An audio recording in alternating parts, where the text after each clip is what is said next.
Hey everyone, I've been doing some thinking about the whole next-gen console thing, and everyone's pretty up in arms about the Xbox 720 being only online and stuff like that. And I just read the new Penny Arcade comic wherein they say it's always on, but what is it always on doing? Is it always on fire? Is it always hitting on women at the bar? And I realized I'm not going to get a next-generation console if this is what they're going to bring to the table. And I love video games. Video games is the lens through which I view the world. Who I am is inextricably connected to video games. And it's not just the DRM and the always online connection. I knew from day one after this whole presentation that I'm not gonna get a new console. I'm not gonna spend another $600 on a console that has the potential to just red ring or blue screen on me until it's done in a year or less, maybe. I'm not willing to go through that again. I've given Sony over $1,000 in consoles, and they've given me fewer reasons to go back to the pool, as it were. That PS4 is not going to be in my house anytime soon. But I feel like that's kind of a foregone conclusion. I'm not who they're aiming for because I am a human being. I am not just a brainless consumer. I make reasoned decisions. And I do research before I buy video games because I can't afford this increasingly expensive hobby anymore. It's becoming a problem. I'm going back to the PC because there's a ton of free-to-play games that are a lot of fun. You can put some time into them, come back whenever you want. Guild Wars 2 is fucking fantastic. I feel like games are getting back to how they were in the 80s, where there's signs of brilliance and there's this real potential that people are starting to realize again. Games are capable of doing and putting really powerful things out there, but at the same time there's this business aspect of everything that is kind of muddling things up, and people are starting to realize that there are gamers but there are also consumers, and this creates a kind of dissonance where they promise more, deliver less, exponentially as time goes on, they being mainstream game developers and consoles and shit like that. So I'm not gonna get an Xbox 720. I'm not gonna get a PS4 because I don't think a price tag that you're willing to pay proves you love video games at all. It's fucking bullshit.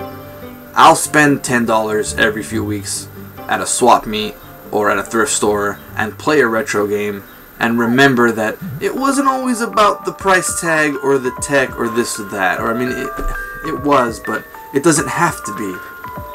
A game is a game is a game is a game. There's always League of Legends, right? Sure, there's some nice people on there. Wait, no.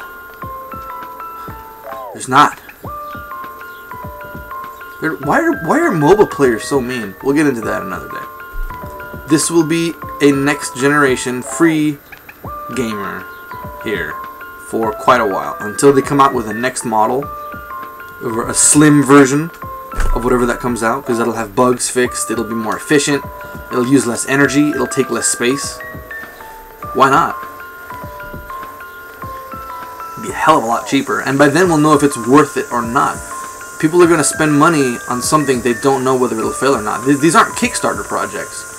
These are fucking gaming consoles. This is the big two. We already know what Nintendo's doing with the Wii U, and I find their gimmicky controllers increasingly less novel as time goes on, but let's face it, there is a level of, how should we put this? With Nintendo, there is a level, and then they're just weed whacking outside, so this isn't going to matter. Thank you, Weed Whacker. You do this for America.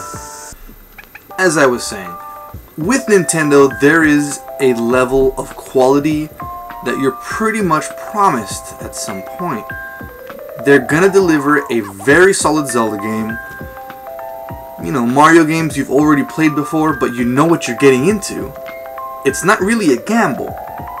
It's a safe bet to make. And at $60 a game, bets can get pretty fucking expensive. Especially when they don't work out. Colonial Marines. You're gonna get a good kart racer. You're gonna get, some first party titles that are gonna deliver.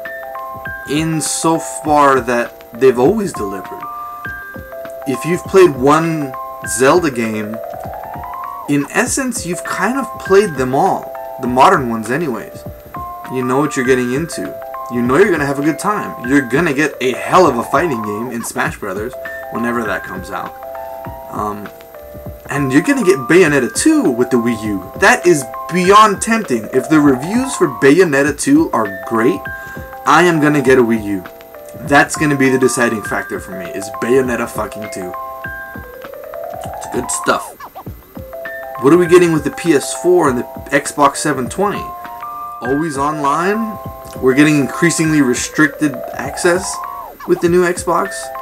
You know, the current Xbox is kind of a joke with the fact that your screen is filled up with ads, whether you pay for Xbox Live or not. You only get this much space over here to see your content. You know, you got my games up here, my favorites down here, and something else down there. And then the rest of the screen over here is just full of advertisements. Bullshit you don't care about. Do you want to see Bruno Mars' new album? What?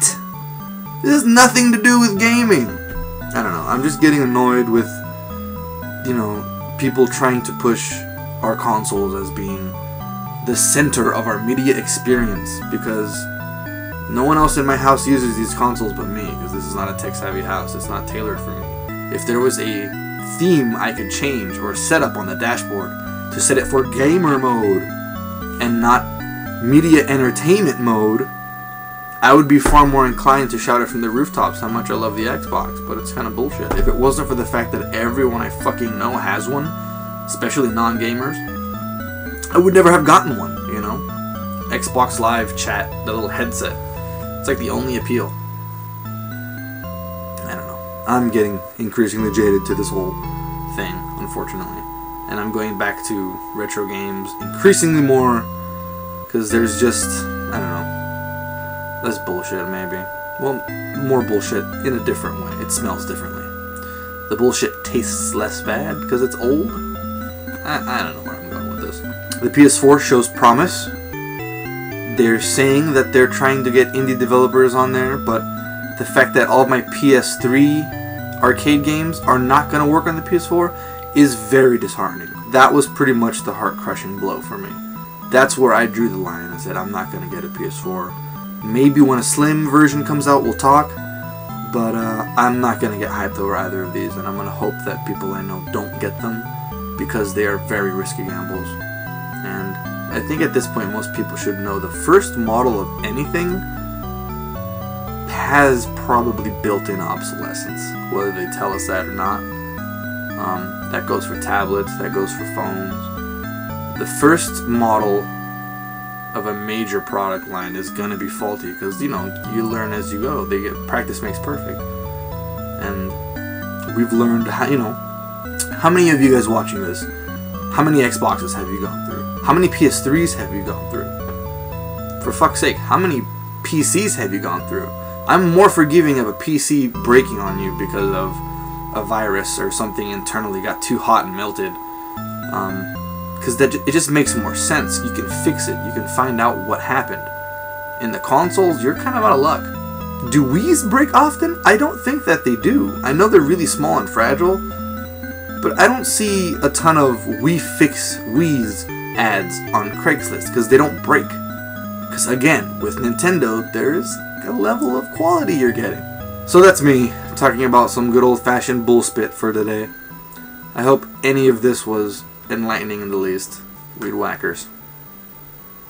Doing it for America.